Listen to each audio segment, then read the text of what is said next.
நாம எல்லோருமே மனிதர்கள்தான். மனிதர்கள் என்றாலே தவறு செய்வது இயல்பு.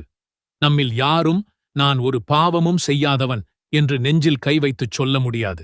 தெரிந்தோ தெரியாமலோ வேண்டுமென்றோ அல்லது அறியாமலோ சின்னதாகவோ பெரிதாகவோ ஒவ்வொரு நாளும் எத்தனையோ பாவங்களைச் செய்துவிடுகிறோம். இந்த பாவங்கள் நம் உள்ளத்தில் ஒருவித பாரத்தையும் குற்ற உணர்ச்சியையும் ஏற்படுத்திக் கொண்டே இருக்கும். நமக்கே தெரியாமல் ஒரு மன அழுத்தம், ஒரு கவலை நம்மைச் சூழ்ந்து கொள்ளும். மறுமையில் நம் நிலை என்ன ஆகுமோ? இத்தனை பாவங்களையும் சுமந்து கொண்டு நாளை இறைவனுக்கு முன்னால் எப்படி நிற்போம் என்ற ஒரு பயம் நம் எல்லோருடைய உள்ளத்திலும் இருக்கத்தான் செய்கிறது.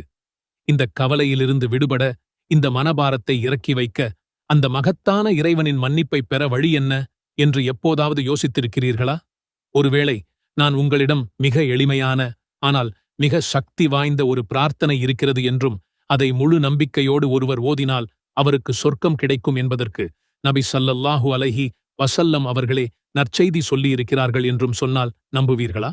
ஆம், அப்படியொரு பொக்கிஷம் இஸ்லாத்தில் இருக்கிறது. அதுதான் சயீதுல் இஸ்திஃபார், அதாவது பாவமன்னிப்பு கோருதல்களின் தலைவர்.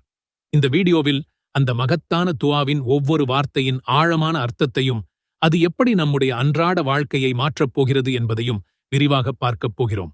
ஒருவேளை முந்தைய நாள் தெரிந்தோ தெரியாமலோ செய்துவிட்ட தவறுகள், பேசிவிட்ட காயப்படுத்தும் வார்த்தைகள் அல்லது நிறைவேற்றத் தவறிய கடமைகளாக இருக்கலாம். இப்படி சிறு சிறு பாவங்களின் சுமை நம் மனதை அழுத்திக் கொண்டே இருக்கும். நம்முடைய பாவங்கள் கடல் நுரையின் அளவுக்கு இருந்தாலும் அவை அத்தனையும் மன்னிக்கப்பட ஒரு வழி இருக்கிறதா? இப்படி தினமும் ஏற்படும் மனச்சுமையிலிருந்து முழுமையாக விடுபட நபிகள் நாயகம் ஸல்லல்லாஹு அலைஹி வஸல்லம் அவர்கள் நமக்கு ஒரு வழியை காட்டியிருக்கிறார்களா? ஆம், காட்டியிருக்கிறார்கள். அதுதான் அதிசயமான சக்தி வாய்ந்த ஒரு காலை திக்ர். யார் இந்த திக்ரை முழுமையான நம்பிக்கையோடு அதிகாலையில் ஓதுகிறாரோ அவருடைய பாவங்கள் மன்னிக்கப்பட்டு அவர் அல்லாஹ்வின் பாதுகாப்பை பெறுகிறார் என்று நபிகள் நாயகம் ஸல்லல்லாஹு அலைஹி வஸல்லம் அவர்கள் நற்செய்தி கூறியுள்ளார்கள். இந்த வீடியோவில் அந்த சக்தி வாய்ந்த திக்ர் எது, அதன் பொருள் என்ன, அதை எப்படி எப்போது ஓத வேண்டும், அதன் மூலம் நாம் பெறப்போகும் அளவற்ற நன்மைகள் என்னென்ன என்பதை பற்றித்தான் மிக விரிவாக பார்க்கப் போகிறோம். உங்கள் வாழ்வையே மாற்றக்கூடிய இந்த சில நிமிடங்களை முழுமையாக கவனியுங்கள். முதலில் நாம் ஒன்றை புரிந்து கொள்ள வேண்டும். மனிதன் என்பவன் தவறு செய்யக்கூடியவன். ஆதமுடைய மக்கள் அனைவரும் பாவம் செய்யக்கூடியவர்களே. பாவம் செய்தவர்களில் சிறந்தவர் பாவ மன்னிப்பு தேடுபவரே என்று நபிகள் நாயகம் ஸல்லல்லாஹு அலைஹி வஸல்லம் அவர்கள் கூறியிருக்கிறார்கள். ஆக, பாவம் செய்வது மனிதனின் இயல்பு. ஆனால் செய்த பாவத்திலேயே நிலைத்திருப்பதுதான் ஷைத்தானின் குணம். செய்த தவறை உணர்ந்து அதற்காக வருந்தி மீண்டும் அந்த தவறை செய்ய மாட்டேன் என்று உறுதி பூண்டு அளவற்ற அருளாளனான அல்லாஹ்விடம் மன்னிப்பு கேட்பதுதான் ஒரு நம்பிக்கையாளருடைய அழகிய பண்பு. சூரத்துல் ஃபுர்கான் வசனம் 70 அல்லாஹ் கூறுகிறான், ஆயினும் எவர் பாவங்களிலிருந்து விலகி ஈமான் கொண்டு சாலிஹான நல்ல அமல்களைச் செய்கிறாரோ அத்தகையோரின் பாவங்களை அல்லாஹ் நன்மைகளாக மாற்றிவிடுகிறான். அல்லாஹ் மிக்க மன்னிப்பவனாகவும் மிக்க கிருபையுடையவனாகவும் இருக்கின்றான். ஷத்தாத் இப்னு அவ்ஸ் ரலியல்லாஹு அன்ஹு அவர்கள் அறிவிக்கிறார்கள், நபி ஸல்லல்லாஹு அலைஹி வஸல்லம் அவர்கள் கூறினார்கள், பாவ மன்னிப்புக் கோரும் துவாக்களிலேயே தலையாய துவா சய்யிதுல் இஸ்திஃபார். இதுதான் அந்த தலை சிறந்த துவாவை இப்போது நாம் பார்ப்போம். அல்லஹும்ம அன்த ரப்பி லா இலாஹ இல்லா அன்த خلقتني وأنا عبدك وأنا على عهدك ووعدك ما استطعت أعوذ بك من شر ما صنعت أبوء لك بنعمتك علي وأبوء بذنبي فاغفر لي فإنه لا يغفر الذنوب إلا أنت. இறைவா, நீயே என் எஜமான். உன்னைத் தவிர வணக்கத்திற்குரியவன் யாருமில்லை. என்னை நீயே படைத்தாய். நான் உனது அடிமை. உனது உடன்படிக்கையின்படியும் வாக்குறுதியின்படியும் என்னால் இயன்றவரை நடப்பேன். நான் செய்த தீமையை விட்டு உன்னிடம் பாதுகாப்பு தேடுகிறேன். நீ எனக்குச் செய்த அருளோடும் நான் செய்த பாவத்தோடும் உன்னிடம் மீள்கிறேன். எனவே என்னை மன்னிப்பாயாக. உன்னைத் தவிர யாரும் பாவங்களை மன்னிக்க முடியாது. யார் இந்த பிரார்த்தனையை உளப்பூர்வமாக நம்பிக்கை கொண்டு பகலில் காலையில் ஓதுகிறாரோ அவர் மாலை நேரத்திற்கு முன்பு இறந்துவிட்டால் அவர் சொர்க்கவாசிகளில் ஒருவராக இருப்பார்.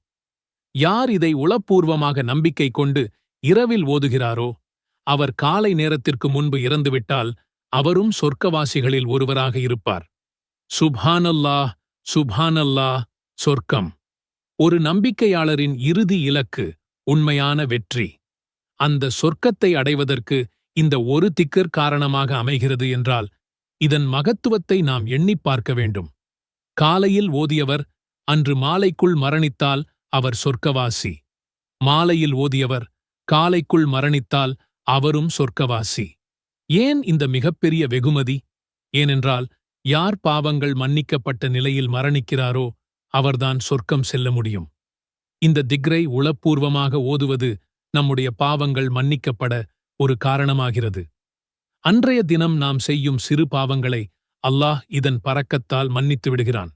அன்றைய நாளில் நாம் மரணித்தால் மன்னிக்கப்பட்ட தூய நிலையில் அல்லாஹ்வை சந்திப்போம். அதனால்தான் சொர்க்கம் என்ற நற்செய்தி. அல்லாஹும்ம ஸல்லி அலா முஹம்மதின் நபியில் உம்மி வஅலா ஆலிஹி வஸல்லிம் தஸ்லீமன். அல்லாஹ்வே, உம்மி நபியான முஹம்மத் ஸல்லல்லாஹு அலைஹி வஸல்லம் அவர்கள் மீதும் அவர் குடும்பத்தினர் மீதும் உனது அருளைப் பொழிவாயாக. அவர்களுக்கு முழுமையான சாந்தியையும் சமாதானத்தையும் வழங்குவாயாக. அல்லாஹும்ம ஸல்லி அலா முஹம்மதின் நபியில் உம்மி வஅலா ஆலிஹி வஸல்லிம் தஸ்லீமன். அல்லாஹ்வே, உம்மி நபியான முஹம்மத் ஸல்லல்லாஹு அலைஹி வஸல்லம் அவர்கள் மீதும் அவர் குடும்பத்தினர் மீதும் உனது அருளைப் பொழிவாயாக. அவர்களுக்கு முழுமையான சாந்தியையும் சமாதானத்தையும் வழங்குவாயாக.